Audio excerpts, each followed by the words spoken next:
hi guys, how you doing? I hope you guys are doing well, and I hope you guys are healthy, and I hope you guys are staying productive. Today I wanted to chat to you about 5 mistakes that I've made as a beginner photographer, and those are things that I wish I realized and I corrected as I was, learning how to shoot. Number one is shooting JPEG instead of RAW.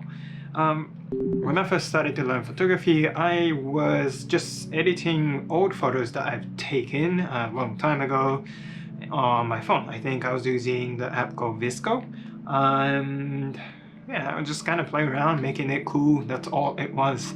And as fun as it was, and at some point, like, it got to the point where it doesn't look good, and I couldn't figure out why.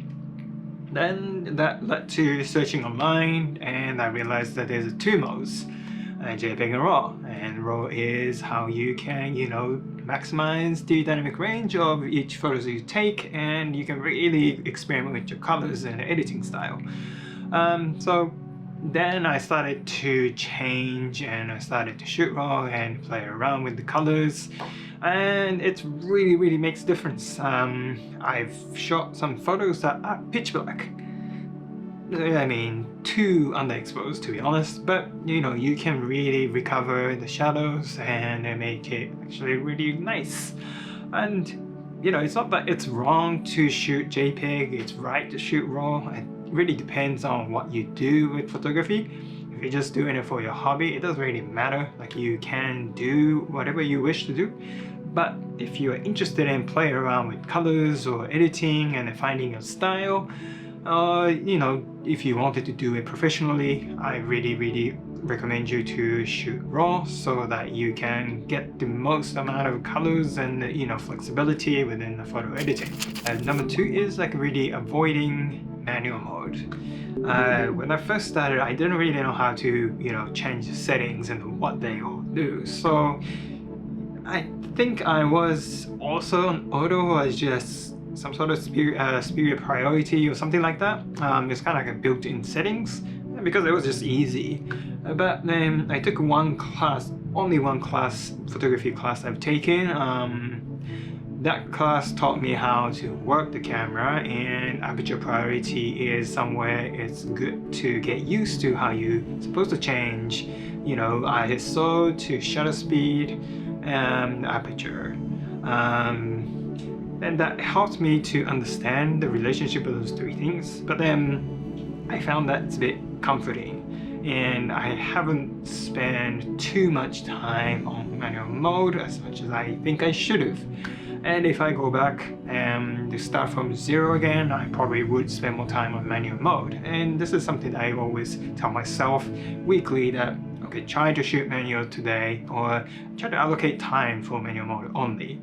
It really helps you to find your style, find your specific techniques, and also learn how your camera works very well. And I think that's really important. So yeah, just try to allocate some time on manual mode if you haven't. Number three is taking time before you take photos. If you're a film photographer, then I hear that this is kind of comes naturally because you have to. You can't just waste all the films, it can be expensive. But in digital photography, I think it's just easy to just burst and hope for some best shots out of hundreds that you just took. But you tend to forget that you have to take time to pay attention to the subject and composition and the lightings and angles and all these things. It's a bit difficult for me. I still struggle sometimes because I started with the street photography. In street photography, like, being ready at all times is one of the advices I've gotten, and I try to pay attention to what's going on around me all the time so that I can find that specific moment, specific shut up, like it's just specific moment. I don't want to miss it, but sometimes that leads to just me walking around and crazy and just trying to keep finding the shot. And if you see certain things, just keep taking photos. And when I look back on all the photos, I'm like, okay, well, I should have took time. I should have gone lower. I should have found different angle, and this is not great because there's, you get the gist. So no matter how many times I go and take photos anywhere, and when I look back, it always comes down to this point: just take your time. So you might deal with the same issue that, like, no matter where you are in your career or your progress, you might feel this all the time. But it's good that you remind yourself that you don't rush it. It's okay that you take time. So number 4 is white balance. I was shooting auto for the longest time, probably a good 6 months or even more, because I just didn't know what white balance is and I didn't know what it does. I learned what white balance is and what it does. Then I discovered there's so many other options. This actually made my life a lot easier in editing process. I've had so many photos where it's exactly the same photo and I took it like 2 seconds apart. But then somehow, my camera glitched or just picked up some different colors and light. Then it just adjusted automatically, so same photos look slightly different. So if you are editing similar photos in the same lighting, then you have to do, different way with editing to make it look the same. Whereas if you have the 2 photos with the same white balance, your one edit can be applied to both and it should look about the same. So the efficiency of the editing process changed a lot. I had no idea about this, and when I knew how to keep the white balance of each image consistent, that actually really made my life a lot easier. So this is a kind reminder for you that check your white balance, learn what white balance is. Then before you start to take photos, make sure that you keep the same one. And if you have a Sony lens, the lens cap, the gray color of the lens cap is actually the perfect gray color that you need to balance out your white balance. So this is a small tip for you, Sony shooters.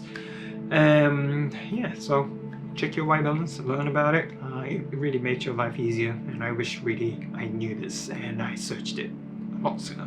So number 5 is getting inspiration from outside of photography. And this is something I took away from my previous career, which was fashion designer. I wanted to design certain things, and also it's a little bit of an industry standard that they reference some previous designs, which is okay. But the inspiration, we always created a mood board and find certain elements and design details, inspiration from not just fashion. And this can be really anything. It can be feelings, it can be places you visit, it can be architecture, it can be people you met, or any other experiences you've had while you were traveling. The reason why I say is you reference other people's photography to create your own, that's fine, and people do that. But when you search more authentic elements within your photography or any creative creation, I guess, you need to kind of get it from somewhere. You can't find it in other people's finished work for your own inspiration. But obviously this is my personal opinion, but I firmly believe this, so this is just a last, and I think for me this is a very important reminder for myself and also for you out there, that just find some inspiration, not just from other photographers or photographers' style.